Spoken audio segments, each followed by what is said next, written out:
صح العافية. شلون الاتحاد معك؟ والله تمام. فرق عليك عن الاهلي؟ بكثير.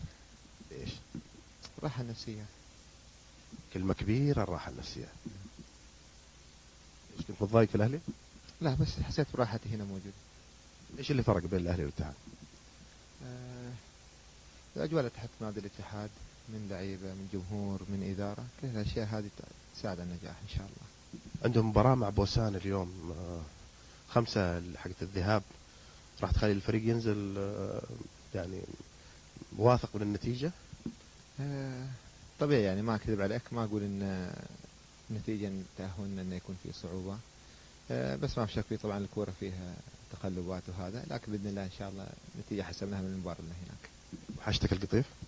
دائما طبعا، شو ما توحشنا الأهل الأقارب الأخوان.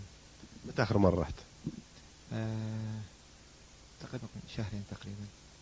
لما يعني تقرر انك تعتزل كرة القدم، ناوي ترجع تلعب في الشرقية؟